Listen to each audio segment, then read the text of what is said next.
साथ संगत जी, आज हम आपके लिए बहुत ही प्यारा सत्संग लेके आए हैं। इसे पूरा ज़रूर सुनें जी, और वीडियो को लाइक कर दें। चैनल पर पहली बार आए हैं तो चैनल को सब्सक्राइब कर दें। आज का सत्संग है आत्मा का सफ़र पार्ट 1।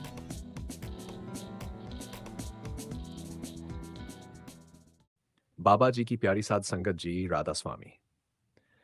आज हम जिस विषय पर चर्चा करने जा रहे हैं वह हर इंसान के जीवन का सबसे बड़ा सच है, आत्मा का सफर। यह सफर है हमारी उस असली पहचान का जो जन्म और मृत्यु से परे है।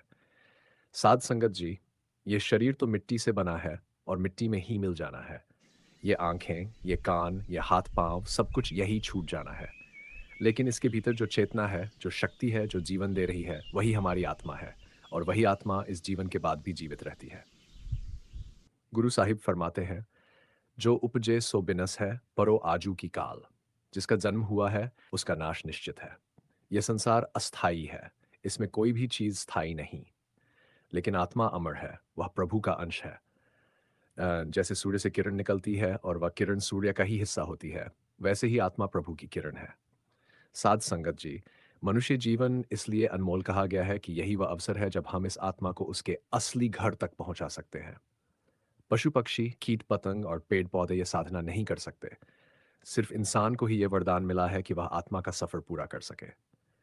पर समस्या यह है कि मन हमें बार बार बाहर की ओर खींच लेता है। हम सुबह उठते ही संसारिक चिंताओं में उलझ जाते हैं। पैसा, नौकरी, परिवार, इज्जत, दौलत, यह सब दिन रात हमारे दिमाग में घूमता रहता है। लेकिन साध संगत जी, सोचने वाली बात है कि जब ये शरीर ही साथ नहीं जाएगा तो ये सब चीजें कहाँ काम आएंगी। जब सांस रुक जाएगी तो ये घर, परिवार, पैसा, नाम, शोहरत, कुछ भी हमारे साथ नहीं जाएगा।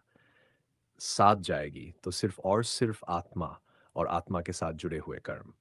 गुरु ग्रंथ साहिब में लिखा है, कर्म प्रधान मीने जगत। इस संसार में सब कुछ कर्म पर आधारित है। जो बोओगे वही काटोगे। अगर हमने अच्छे कर्म किए, सच्चाई और प्रेम से जीवन जिया तो आत्मा का सफर आसान होगा। और अगर हमने बुराई, छल, कपट और हिंसा की तो आत्मा को नीचे के लोकों में जाना पड़ेगा। साध संगत जी, आत्मा का असली घर पांचवें लोक से भी ऊपर है, उस सत्यलोक में जहां से यह आत्मा आई है। लेकिन आज आत्मा मन और इंद्रियों के बंधन में बंध गई है। ये मन हमें बार बार बाहर की ओर दौड़ाता है। कभी स्वाद की लालसा, कभी नाम की लालसा, कभी लोभ, कभी क्रोध, कभी मोह। यही हमारे जीवन को घेर कर हमें भटका देते हैं। और आत्मा इन इच्छाओं के जाल में फंसकर अपने घर तक का रास्ता भूल जाती है। इसलिए संत महात्मा बार बार हमें समझाते हैं कि सच्चा सुख बाहर नहीं, भीतर है। ये जो हम सुख समझते हैं, स्वादिष्ट खाना, सुंदर घर, अच्छी गाड़ी, आरामदायक जीवन, ये सब क्षणिक सुख है। इनसे आत्मा को कभी भी तृप्ति नहीं मिल सकती। आत्मा की भूख सिर्फ नाम से मिटती है। आत्मा की प्यास सिर्फ प्रभु की याद से बुझती है।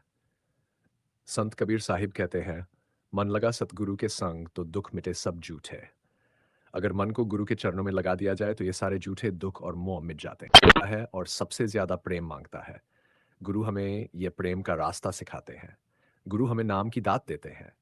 जब हम भजन सिमरन करते हैं तो धीरे धीरे मन शांत होने लगता है। भीतर का अंधकार दूर होने लगता है और आत्मा अपनी असली पहचान की ओर बढ़ने लगती है। देखो साध संगत जी, जैसे कोई पक्षी अपने घर से उड़कर बहुत दूर चला जाए और फिर भूला भटका इधर उधर भटकता रहे, वैसे ही हमारी आत्मा अपने असली घर से दूर आकर इस संसार में फंसी हुई है।